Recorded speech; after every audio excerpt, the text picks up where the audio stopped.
Welcome to east Sikkim. যদিও বা বলে দিই, এখন কিন্তু আমরা অল্টিটিউডে অনেক ফিট ওপরে ফ্রম সি লেভেল, বাট আমি এত খুশি যে আপনাদেরকে আমি ওইটা এক্সপ্রেস করে বোঝাতে চাই। হ্যালো কাঞ্চনদা, কি গো?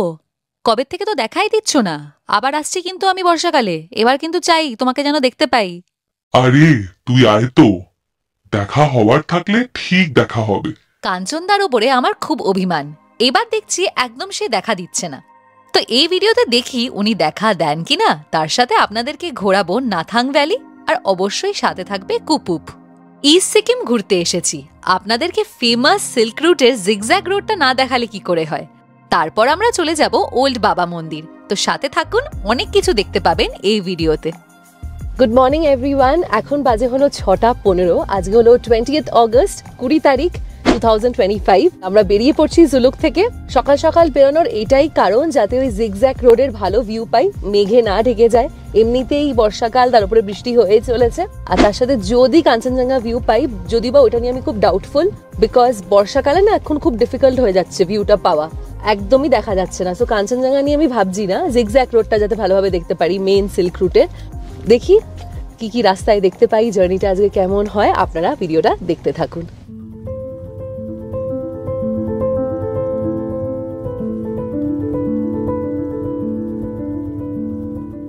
জুলুক গ্রামটার পরিবেশটা এতটাই সুন্দর আর ভালো, একবার যে চলে আসবে এখানে, তার এখান থেকে আর যেতে ইচ্ছা করবে না। আমরা যখন সকাল 6টা নাগাদ নাক ডেকে ঘুমাচ্ছি, তখন কিন্তু অলরেডি আমাদের ইন্ডিয়ান আর্মি অফিসার্সরা বেরিয়ে পড়েছে নিজেদের সুস্থ রাখার জন্য, আর তার সাথে আমাদের দেশকে আর আমাদের রক্ষা করার জন্য।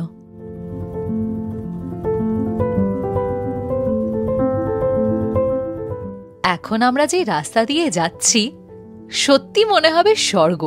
আমি তো এখানকার প্রাকৃতিক সৌন্দর্য দেখে মুগ্ধ হয়ে গেছিলাম।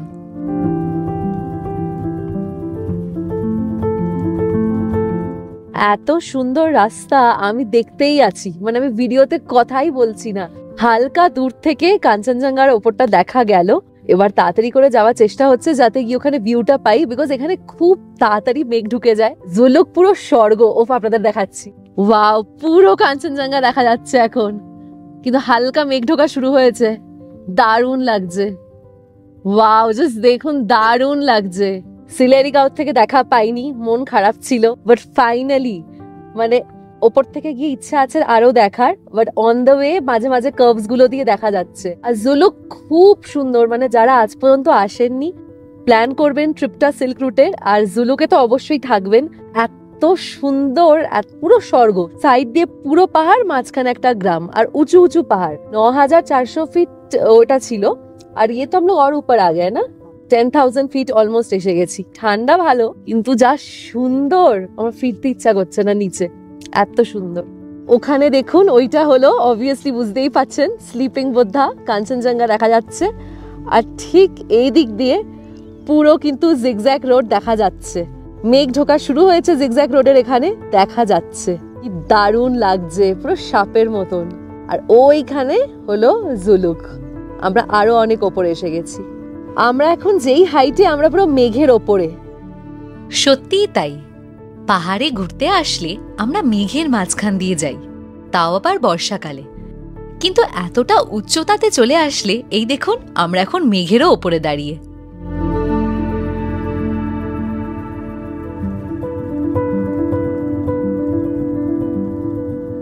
সিল্ক রুটের ফেমাস জিগজ্যাগ রোড দেখে যেই ডান দিকে চোখটা ফেরালাম, দেখলাম কাঞ্চনদা এখনো দেখা দিচ্ছে। আমার পিছনে কাঞ্চনজঙ্ঘা ভিউ এত ভালো আসছে, এত ক্লিয়ার আমি আজ পর্যন্ত দেখিনি। যখন অন্য সময় সানরাইজও হয়, যদিও বা তখন রঙের খেলাটা দারুণ লাগে, কিন্তু ওখানে কিন্তু হালকা মেঘের কটা লেয়ার থাকে। কিন্তু এখন আমি যেটা দেখছি ওটা পুরো পরিষ্কার। রঙের খেলা অবভিয়াসলি এখন দেখতে পাবো না, বিকজ অলরেডি সানরাইজ হয়ে গেছে, কিন্তু একদম উজ্জ্বল বোঝা যাচ্ছে যে কাঞ্চনজঙ্ঘা যে এখানে সব, মানে বলে না ম্যাজেস্টিক, একদম রাজা, পুরো ওরম বোঝা যাচ্ছে, মানে দারুণ লাগছে। আমি এত খুশি যে এই সকালে ওঠাটা, 5টা নাগাদ ওঠাটা মানে কাজে দিয়েছে। দারুণ পুরো জায়গাটা, জাস্ট দেখুন, পুরো ক্লিয়ার। পিছনে হলো সিল্ক রুটের ফেমাস জিগজ্যাগ রোড, অ্যান্ড সামনে যে ভিউটা পাচ্ছি আমি সত্যি বলছি জিগজ্যাগ রোডের থেকে আমার চোখ হলো কাঞ্চনজঙ্ঘার দিকেই বেশি।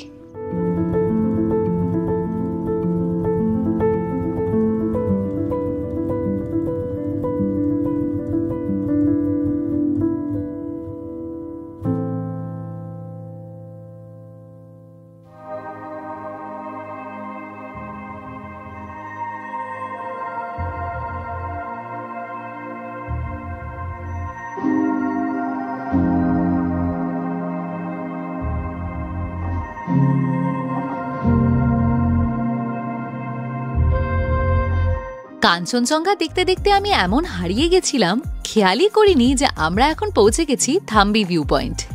সত্যি প্রপার ভিউ পয়েন্ট, বিকজ নিচ থেকে পুরো জুলুক শহর দেখা যাচ্ছে, জুলুক গ্রাম।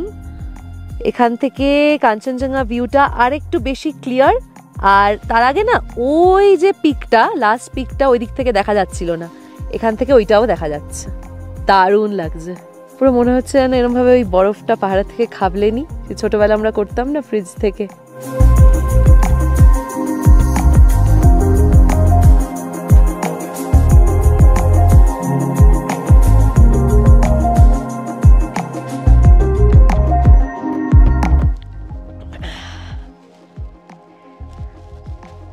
রনেট, এখন আমি যে জায়গাটায় বসে আছি তোর জানি না মনে আছে কিনা, মনে কর একটা ছবিও ছিল, আমরা দুজন এখান থেকে পা ঝুলিয়ে এরকম ভাবে বসেছিলাম, বিকজ তখন এই বেঞ্চ গুলো করা ছিল না, এই উঁচু মতন জায়গাটা থাম্বি ভিউ পয়েন্টে, মনে পড়ছে? এখন তো ভালো বেঞ্চ করে দিয়েছে। আর সেবার এত মেঘলা ছিল, যদিও বা গরমকাল ছিল, যে আমরা কাঞ্চনজঙ্ঘা দেখতে পাইনি। তুই জাস্ট ভাব ভাগ্যটা কেমন যে আজকে বর্ষাকালে এই অগস্ট মাসে, যেখানে অন্য কোথার থেকে আমি দেখতে পেলাম না কাঞ্চনজঙ্ঘা, এখান থেকে constant through out the journey, সেই যে হোমস্টে থেকে বেরিয়েছি কনস্ট্যান্ট দেখতে পাচ্ছি পরিষ্কার কাঞ্চনজঙ্ঘা ভিউ।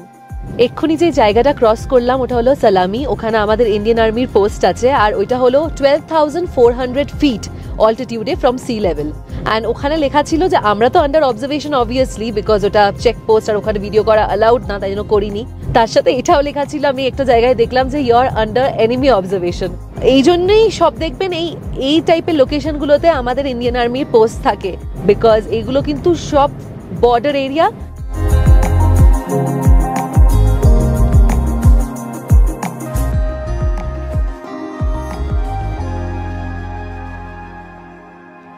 দেখে কি আপনাদের মনে হচ্ছে যে কোনো বইয়ের আঁকা ওইটার মধ্যে আপনারা ঢুকে গেছেন? হ্যাঁ, এটা হলো নাথাং ভ্যালি, একদম ছোট্ট একটা গ্রাম, ওই কটা হোমস্টে, বাড়ি, আর চারিদিকে এই বিশাল বড় পাহাড় চারিদিকে। আর ওখান থেকে দেখুন এই বিশাল পাহাড়গুলোর পিছনে আর একজন উপর থেকে বুঝিয়ে দিচ্ছে যে তোরা আর কি বড়।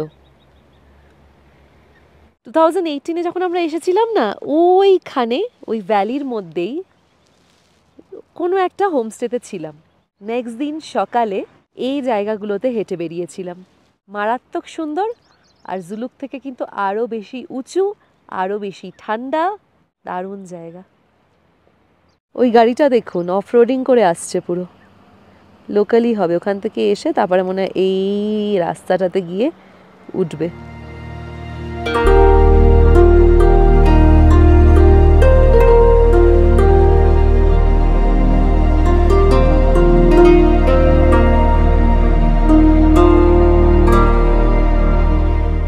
আমি জানি না আপনারা শুনতে পাচ্ছেন কিনা, দেখুন শুটিং এর আওয়াজ হচ্ছে, টুক টুক টুক টুক। খুব সুন্দর জায়গা নাথাং ভ্যালি। অ্যান্ড তার সাথে এটাও বলে দিই যে নাথাং ভ্যালি যে জায়গাটা না, ওখানে কোনো রাস্তা নেই নামার, অফ রোডিং করে তাহলে গাড়ি গিয়ে যেতে হবে। তাছাড়া যদি আপনারা যেতে চান, ওটা অ্যাকচুয়ালি ট্রিপে হবে না, এটাতে করানো হয় না, সেটা হলো পুরো গাড়ি ঘুরে আবার পুরো আপনাকে নামতে হবে। সো এইটা মাথায় রাখবেন যে নাথাং ভ্যালিটা অ্যাজ ভিউ পয়েন্ট আমরা দেখবো।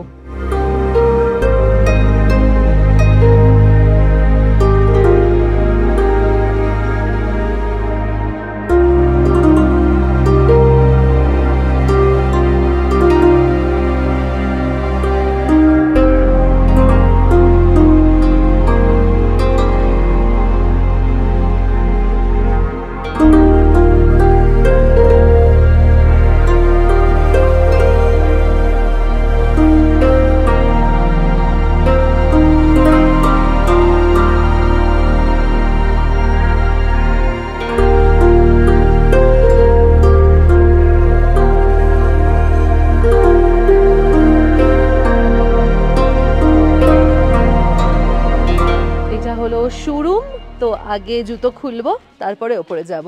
কালকে যে জুলুকে ছিলাম, আজকে যে নাথাঙে ঘুরছি, এখানে ঘুরছি, আমি একমাত্র ট্যুরিস্ট, কেউ নেই। কেন এটা পুরো অফ সিজন, কেউ আসে না। কিন্তু দেখুন আমি অফ সিজনে এসেও এরম ভিউ পেয়ে গেলাম। কি ইমোশনাল লাগে না এখানে আসলে। আপনারা নিশ্চয়ই বাবাজির গল্পটা জানেন, যদি না জেনে থাকেন অবশ্যই এই ভিডিওতে আপনাদেরকে আমি বলবো। এই যে বাবাজি কা বাংকার, চলুন যাওয়া যাক।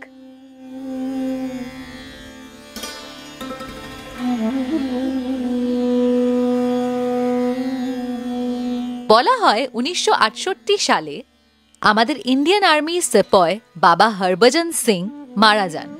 আর কদিন পর উনি ওনার সহকর্মীর স্বপ্নে এসেছিলেন।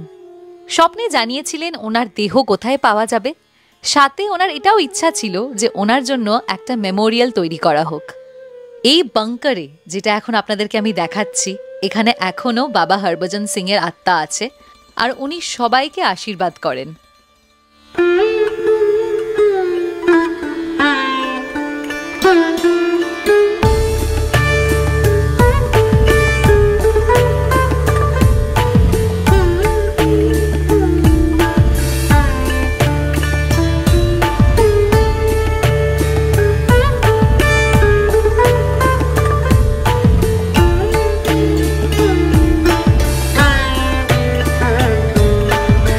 এখানে এসে মন যেমন ভালো লাগবে, তার সাথে লাগবে ইমোশনাল। আজকে যে আমি এরম বর্ডারে এত সেফলি ঘুরতে পাচ্ছি, এটা কিন্তু পুরোপুরি আমাদের ইন্ডিয়ান আর্মির জন্যই।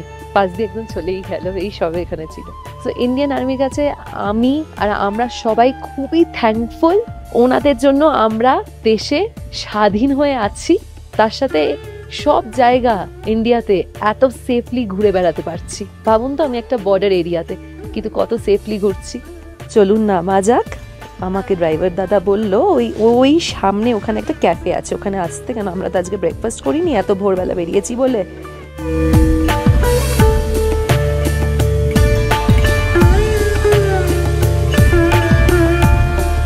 এত ভালো লাগবে এখানে। ফার্স্ট অফ অল তো বাবাজির বাংকার, ওখানে গেলাম। জায়গাটা এত সুন্দর, যেমন পরিষ্কার, সুন্দর সাজানো, তার সাথে পুরো ইন্ডিয়ান আর্মি এখানে ঘুরে বেড়াচ্ছে। অনেকজন বাবাজির বাংকারে যাচ্ছে, ওখানে স্যালুট করছে, প্রণাম করছে। এখানে একটা ভালো সুন্দর ক্যাফে আছে, যেটার ভেতরে যাব। কি জানেন, কনস্ট্যান্টলি আমাদের যে ইন্ডিয়ান পেট্রিয়টিক যে গানগুলো, ওইগুলো চলছে। মানে এখানে এসে দারুণ ফিল হবে, খুব পেট্রিয়টিক ফিল হবে, খুব ভালো লাগবে। ওল্ড বাবা মন্দির এখানে অবশ্যই, আইটিনারিতে তো এটা আছেই, ট্যুর কিংডমে অবশ্যই আসবেন। এইটা হলো ক্যাফেটা, বাট আমি কিচেনের দিকে ভিডিও নিচ্ছি না, বিকজ ওখানে সব ইন্ডিয়ান আর্মির ওনারা আছে। খুব সুন্দর সাজানো গোছানো। এই যে কফি অ্যান্ড ম্যাগি, কত করে আমি দেখে বলে দিচ্ছি। কফিটা মনে হয় 30 রুপিস ছিল, ম্যাগিটা কত আপনাদেরকে আমি দেখে বলে দিচ্ছি। খেয়ে নি। খুব ঠান্ডা এখানে, খুব। খাওয়া হয়ে গেছে, বেরিয়ে যাচ্ছি। খুব সুন্দর জায়গা, খুব ভালো লাগবে আপনাদের। আর বেস্ট কি বলুন তো, অন্য সময় ভিড় হয় তো, আমি একমাত্র টুরিস্ট, তো আমি মন খুলে একদম ভালোভাবে ঘুরতে পারছি। দারুণ লাগছে আমার।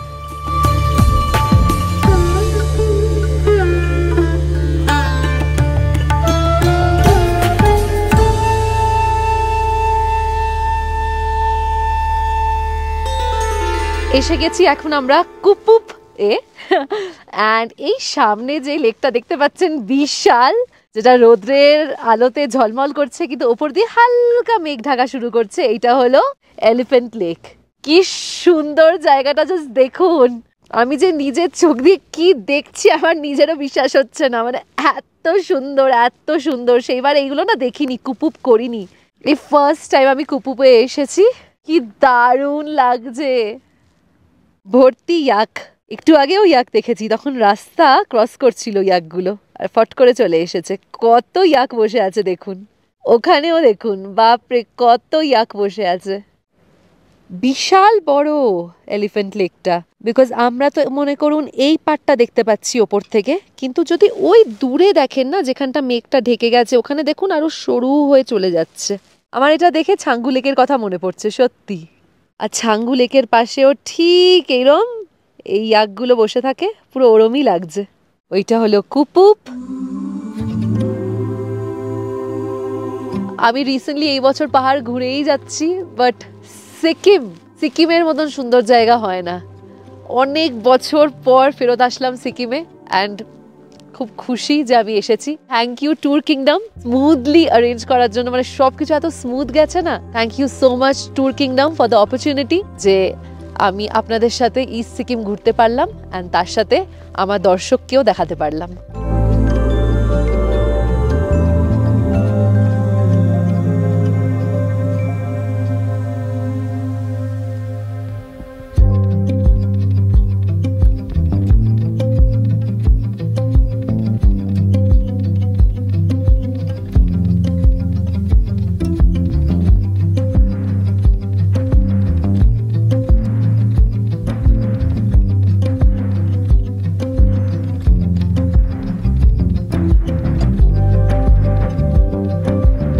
এখন আমি জানি না আমার এত দৌড়ানো ঝাঁপানো এত জোরে জোরে কথা বলাটা ঠিক কিনা, বাট আমি খুব খুব খুব খুশি। যদি আবার বলে দিই এখন কিন্তু আমরা অল্টিটিউডে অনেক ফিট ওপরে ফ্রম সি লেভেল, বাট আমি এত খুশি যে আপনাদেরকে আমি ওইটা এক্সপ্রেস করে বোঝাতে চাই। আপনারা প্লিজ প্লিজ এই জায়গাটায় আসবেন, ইস্ট সিকিম ভ্রমণ করবেন।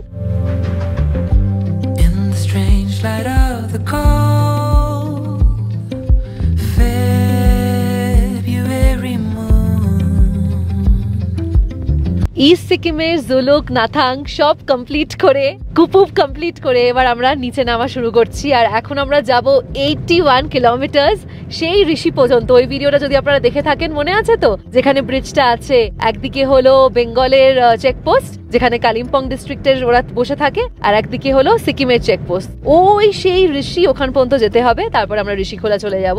সো ফার্স্ট অফ অল তো যা গরম হতে চলেছে, আমার এখান থেকে যেতে ইচ্ছা করছে না, ওটা প্রথম। আর তার সাথে আর একটা জিনিস বলে দিই আপনাদেরকে, উনি আমাকে বললো লিংথাম যে চেকপোস্টটা ডিসেম্বরে যেহেতু খুব ঠান্ডা পড়ে যায়, ওই লিংথাম চেকপোস্ট থেকে ওপরে আসলে ম্যান্ডেটরি করে দেয় যে অক্সিজেন সিলিন্ডার নিয়ে আসতে হবে, মানে অক্সিজেন এতটাই কমে যায় ওপরে। স্পেশালি যারা বয়স্কদের নিয়ে আসবেন, বয়স্করা আসবেন, খুব ছোট বাচ্চা আসছে, সো খেয়াল রাখবেন। যেখানে আমরা গেছিলাম এই যে নাথাং, কুপুপ, এগুলো হাই অল্টিটিউড তো এখানে অনেক টুরিস্টদের নাকি ব্রিদিং প্রবলেম হয়, এগুলো একটু খেয়াল রাখবেন।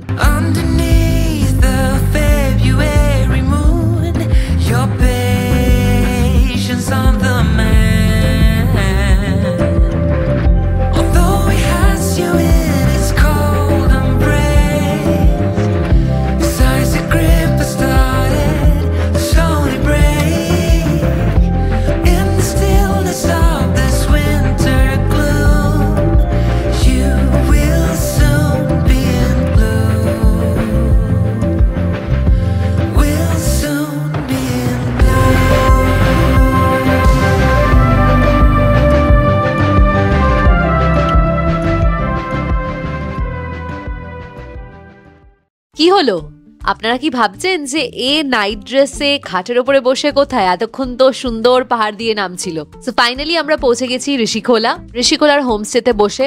এসেই না আমি ফট করে আগে একটুখানি ফ্রেশ হয়ে নিয়েছিলাম। সো আপনাদেরকে রুমটা দেখাচ্ছি। এইটা হলো এন্ট্রান্স, এই যে দরজা। ঢুকেই প্রথমে একটা কুইন সাইজ বেড, যেটা আমি পুরোপুরি ইউজ করেছি আমার জিনিসপত্র রাখার জন্য, বিকজ এখানে আলাদা করে কোনো লাগেজ র্যাক নেই। ওখানে একটা ছোট্ট টেবিল ঠিক না, অ্যাকচুয়ালি ওই চৌকি টাইপেরই বলা যায়, বাট ঠিক আছে টেবিল। ওখানে একটা ছোট্ট আয়না, এখানে হলো জামা কাপড় ঝোলানোর জায়গা। সো রুমের কন্ডিশনটা এইরকম। তার সাথে এটাও বলে দিই, আমি কিন্তু অ্যাকচুয়ালি জানি না এখানকার বাকি হোমস্টেজ কেমন। ট্যুর কিংডমকেও আমি এটাই রিভিউ দেবো আর ফিডব্যাক দেবো যে আপনাদের পুরো সব অ্যারেঞ্জমেন্ট দারুণ। যে কটা হোমস্টে অ্যান্ড হোটেলে আমাকে আপনারা রেখেছিলেন দারুণ, গাড়ি দারুণ, আমাদের ড্রাইভার দাদা দারুণ, সবকিছু দারুণ, অ্যারেঞ্জমেন্ট একদম স্মুথ। বাট আমার পার্টিকুলারলি এই ঋষিখোলা হোমস্টে রুমটা পছন্দ হয়নি, এটা ফিডব্যাক রইল। এই যে queen size bed, by the way আমি সবসময় এটা ক্যারি করি বিকজ আমার অনেক ডিভাইস চার্জে দেওয়ার থাকে। এখানে একটা জানলা আছে, এখানে আর একটা জানলা, এইটা হলো বাথরুম, গিজার আছে, এখানে WC, এখানে বালতি, তার সাথে এখানে শাওয়ার আছে, এইদিকে হলো বেসিন। বাইরেটা বেশ সুন্দর, বেশ ভালো লাগছে। রুমটা আমার ভালো লাগেনি, এইটা হলো বাইরেটা, গাছপালা। ওই যে জায়গাটা দেখছেন ওইটা হলো ডাইনিং এরিয়া। আপনারা যদি ভাবেন যে এই হোমস্টে থেকে ভিউ কেমন, তাহলে হোমস্টের ডাইনিং এরিয়া থেকে কিন্তু পুরো নদী দেখা যাচ্ছিল, সেটা তো আপনাদের জানিয়ে দিলাম। কিন্তু আমি সবসময় বলি আমি কোলাবোরেশনে যাই বা নিজে যাই, আমি কিন্তু অনেস্ট রিভিউই দেব। আর সত্যি বলতে গেলে আমার পার্সোনালি এই হোমস্টেটা একদমই ভালো লাগেনি, আমি সেটা ট্যুর কিংডমকে জানিয়েছিলাম। রুমটা আপনাদেরকে দেখিয়ে দিয়েছি, এবার হবে খাবার নিয়ে কথা। এই হোমস্টের ওনার হলো বাঙালি আর উনি কিচেনটাও নিয়ে নিয়েছে, তার মানে এখানে কিন্তু নেপালি ছেলে বা মহিলারা রান্না করবে না, এখানে বাঙালি ছেলেরা আছে যারা করছে বাঙালি রান্না। লাঞ্চে ছিল ভাত, ঝুরঝুরে আলু ভাজা, পাঁপড়, স্যালাড, সাথে ছিল ডিমের ঝোল, সয়াবিনের তরকারি, ডাল আর চাটনি। খাবার বেশ ভালো, একদম ঘরোয়া বাঙালি খাবার, আমার তো বেশ ভালো লেগেছে। এবার এই হোমস্টে নিয়ে আমি ট্যুর কিংডমকে জানিয়েছি, আমার রিভিউ অবশ্যই জানিয়েছি এসেই যে আমার ভালো লাগেনি রুম। সো উনি আমাকে জানালেন যে ঋষিখোলাতে প্রপার্টি সবকটাই এরম টাইপেরই, আপনারা যদি এরম থাকতে চান এরম টাইপের রুমে তাহলে আপনারা ইজিলি ঋষিখোলা চুজ করতে পারেন। তার সাথে আপনারা যদি এরম নদীর কাছে থাকতে চান, একদম আপনার হোমস্টের সামনে দিয়ে এরম নদী চলে যাচ্ছে দেখতে চান, তাহলে আপনারা এরম টাইপের হোমস্টেতে থাকতে পারেন। কেন যে উনি আমাকে জানিয়েছেন ঋষিখোলাতে সবকটা প্রপার্টিজ এইরম। আর যদি আপনারা এখানে না থাকতে চান, যে না নদী দেখতে চান না, আপনারা পাহাড়ের ওপর দিকেই থাকতে চান, তাহলে আপনাদের লিংথাম একটা অপশন আছে আর একটা পেদামচেন একটা অপশন আছে। এগুলো কিন্তু পাহাড়ের ওপরের দিকে, এগুলো কিন্তু নদীর কাছে হবে না। আপনাদের সাথে কথা বলতে বলতে দেখি সন্ধে হয়ে গেল, দেখতেই পাচ্ছেন পুরো অন্ধকার হয়ে গেছে। আর তখন ওনারা আমাকে দিয়ে গেল চা। বলেছিলাম ইভিনিং স্ন্যাক্স আলাদা করে দরকার নেই, কিন্তু ওনারা আমার জন্য সন্ধেবেলা বারবিকিউ চিকেনের ব্যবস্থা করেছিল, তাও আবার কমপ্লিমেন্টারি। এইটা তো ডাইনিং স্পেস, ঠিক তার পাশ দিয়ে এই যে এখান দিয়ে আছে সিঁড়ি, যেই সিঁড়িটা নদীর ওখানে যাচ্ছে। এখন কিন্তু আমি দেখলাম ওইখানটায় সকালে দেখালাম ঘাস ভালোভাবে কাটা নেই, অফ সিজন বলে। সেই দিন ওখানে হোমস্টের ওনার ছিলেন, উনি জানালেন যে বর্ষাকাল হওয়ার কারণে আর অফ সিজন হওয়ার কারণে হোমস্টে অনেকদিন ধরে বন্ধ ছিল, তাই ঘাস গাছ সব এমনই বড় হয়ে গেছে যে হোমস্টের রূপ পাল্টে গেছে। ওনাদের চেষ্টা রইল যে সিজনের মধ্যে হোমস্টের রূপ আবার ভালোভাবে পাল্টে দেবে। আমি ততক্ষণ বসে খেয়ে নিলাম বারবিকিউ চিকেন। আপনাদেরকে রেটটা বলে দিই, 1 কেজি যদি আপনারা চিকেন নেন তাহলে হবে 1200 রুপিস, 1200 টাকা। আর যদি হাফ কেজি নেন তাহলে হলো 700 রুপিস, 700 টাকা। আর যদি আপনারা শুধু বনফায়ার করেন, বারবিকিউ খাবেন না, তাহলে ওটা হলো 500 রুপিস। কিন্তু যদি আপনি বারবিকিউ চিকেনও খাচ্ছেন তার সাথে বনফায়ার চান, তাহলে বনফায়ারের জন্য কোনো আলাদা করে টাকা লাগবে না। রুমে ফিরতে না ফিরতে 1-2 ঘন্টার মধ্যে এসে গেছিল ডিনার। ডিনারে ছিল রুটি, আলু ভাজা আর মাংস। আপনারা চাইলে ভাতও নিতে পারেন, আমি বলে রেখেছিলাম রুটি নেব। প্রপার বাঙালি যে কষা মাংস ওইরকম, কেন এটা মাংসের ঝোল আমি এক্স্যাক্টলি বলবো না, কষা মাংস, আর আমি তাই প্রেফার করি। আমি ওই ল্যাতলাতের ঝোল আমার মাংসের একদম ভালো লাগে না, আমার মাংস একটু কষা ভালো লাগে। খাবার খুব টেস্টি, বাঙালিরা রান্না করছে, একদম বাঙালি স্টাইলের রান্নাই পাবেন। Hello everyone, good morning. আজকে হলো 21 অগস্ট 2025 অ্যান্ড আমাদের ফেরত যাওয়ার দিন। সকাল সকাল এনারা আমাকে ব্রেকফাস্ট তৈরি করে দিয়েছে, তার আগে চা দিয়ে গেছিল। ব্রেকফাস্টে লুচি অপশন আছে, রুটি অপশন আছে, আমি বলেছি আমাকে রুটি দিতে, সো এসে গেছে খাবার। ব্রেকফাস্টে আমি নিয়েছিলাম রুটি আর আলুর তরকারি, মেথি দিয়ে বানানো, বেশ ভালোই ছিল, আর সাথে ছিল আচার। যাওয়ার আগে আপনাদের দেখিয়ে দিচ্ছি যে হোমস্টেটা দিনের বেলা কেমন লাগছে, আর তারপরে রওনা দেব শিলিগুড়ির জন্য।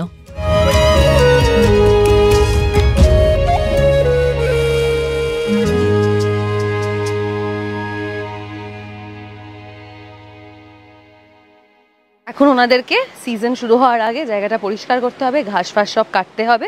ওই তো অলরেডি কাটা শুরু করে দিয়েছে দেখছি। সিজনের আগে হয়ে যাবে তো? ও 10টা বাজে আর ঋষিখোলা থেকে বেরিয়ে পড়লাম। তো এই ছিল ইস্ট সিকিমের লাস্ট সার্কিট ঋষিখোলা। বেরিয়ে পড়েছি এই উদ্দেশ্যে যে এবার ফিরবো বাড়ি। হোপ আপনাদের এই পুরো সিরিজটা ইস্ট সিকিমের খুব ভালো লেগেছে। আপনারা অবশ্যই কমেন্টসে জানাবেন। আর যারা সবকটা এপিসোডস দেখেননি প্রথম থেকে, তাদের জন্য বললাম যে প্লেলিস্ট তৈরি করা আছে, তো প্লেলিস্টে গিয়ে দেখবেন, পরপর সবকটা এপিসোডস পেয়ে যাবেন। তার আগে যেটা আপনাদের করতে হবে হলো ভিডিওটাকে লাইক এন্ড শেয়ার করতে হবে, অ্যান্ড অবশ্যই চ্যানেলটাকে সাবস্ক্রাইব করতে ভুলবেন না। বাই। ফেরার পথটা ছিল অনেক লম্বা, সেই ঋষিখোলা থেকে শিলিগুড়ি পর্যন্ত। আর ফিরতে ফিরতে এটাই লক্ষ্য করলাম যে এই বর্ষাকালে তিস্তা নদী কতটাই ক্ষতি করেছে এই জায়গার। আশা করি খুব তাড়াতাড়ি সব ঠিক হয়ে যাবে। আর আপনারা যারা সিকিমের দিকে ভ্রমণ করবেন, সাবধানে করবেন, ভালোভাবে করবেন। দেখা হচ্ছে খুব তাড়াতাড়ি। বাই।